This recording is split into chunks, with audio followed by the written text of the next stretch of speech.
Bonjour mes gourmands et bienvenue dans ma gourmandise. Aujourd'hui on se retrouve pour une nouvelle recette et je vous avais posé la question sur Snapchat et sur Instagram, qu'est-ce que vous auriez aimé voir comme recette? Alors je vous avais mis différents choix, notamment la tarte au citron meringuée, tarte tatin, tiramisu et le fameux macaron chocolat framboise, et quasiment à l'unanimité vous avez tous répondu pour le macaron chocolat framboise. Donc je vous ai fait cette vidéo justement pour vous montrer ma technique. Alors c'est très simple, j'utilise la recette des coques en chocolat de l'école Valrhona ainsi que la ganache montée parce que honnêtement le macaron c'est assez capricieux, je ne me voyais pas me lancer dans une recette au hasard. Je voulais trouver vraiment le parfait équilibre pour vous proposer une recette qui soit chocolatée, facile à faire et surtout délicieuse. Alors je vais vous montrer tout de suite. Allez, enfilez vos tabliers, c'est parti pour la recette. Pour réaliser cette délicieuse recette, je vous mets les ingrédients et ustensiles dans la barre d'infos. On commence par la ganache au chocolat et pour réaliser cette ganache montée, je fais fondre le chocolat au bain-marie et je porte à ébullition 110 g de crème liquide entière. Je vais ensuite la verser tout en émulsionnant à l'aide d'une maryse en 3 fois. Donc je verse le premier tiers et je décris des petits cercles avec ma maryse au centre. Ça va développer un noyau élastique bien brillant, ce qui est caractéristique d'une bonne ganache bien réussie. Je fais de même avec le deuxième tiers et le troisième tiers.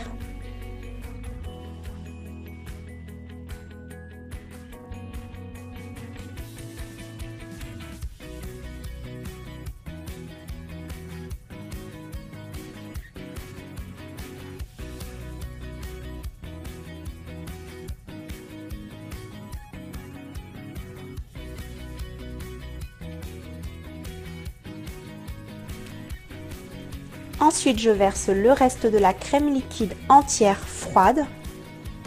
Je la verse petit à petit, tout en mélangeant, afin d'obtenir un mélange bien lisse et homogène.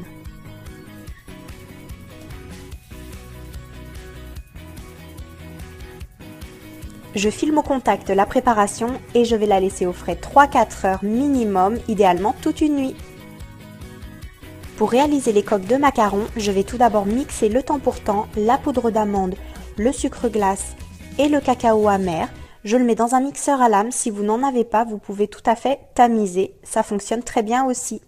Je verse ensuite le sucre et l'eau dans une casserole pour réaliser le sirop de la meringue italienne. Je vais utiliser un thermomètre de cuisson pour pouvoir gérer la température de mon sirop. Je ne veux pas qu'elle dépasse 110-112 degrés. Je verse ensuite les blancs dans le bol de mon mixeur et je vais les faire monter progressivement en neige.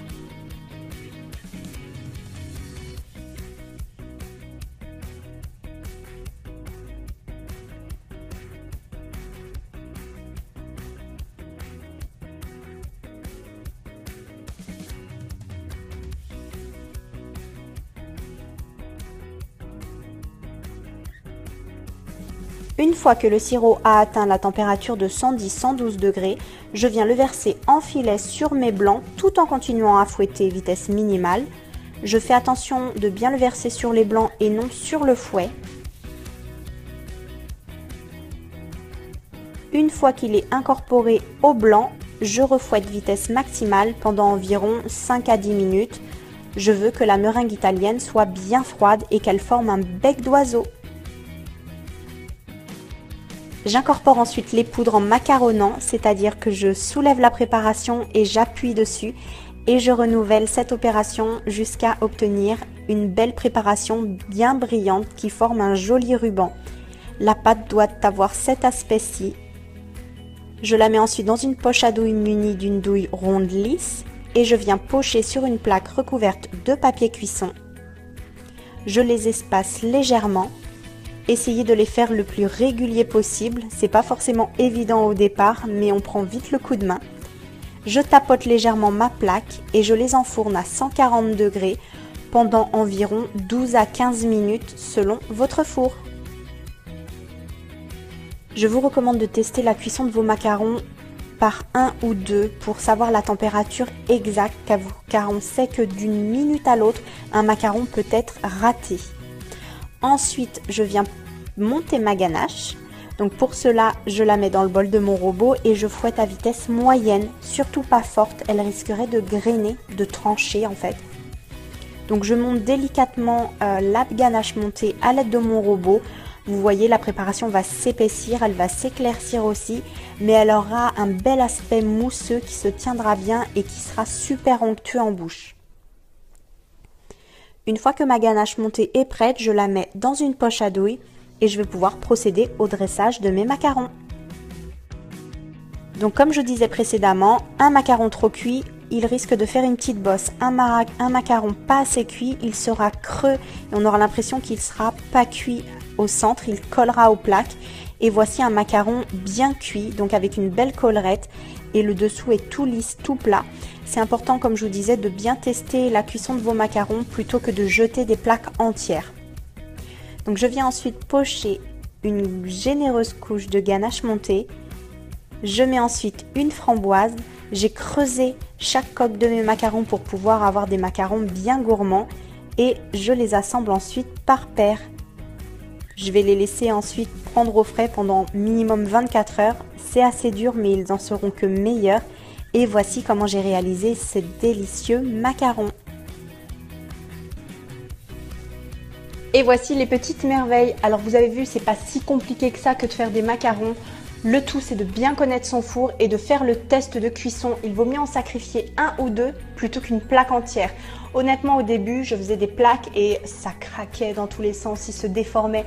Et j'ai vraiment vite perdu patience avec les macarons et je me suis dit, c'est terminé, les macarons, ce n'est plus pour moi.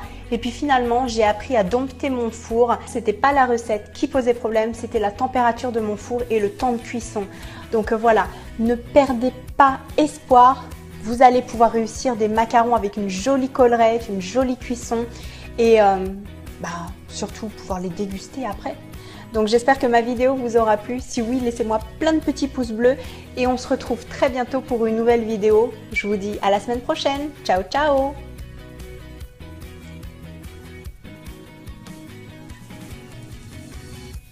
Vous pouvez aussi me retrouver sur les réseaux sociaux. Cliquez ici pour voir mes autres vidéos et abonnez-vous à ma chaîne. Je vous dis à très bientôt.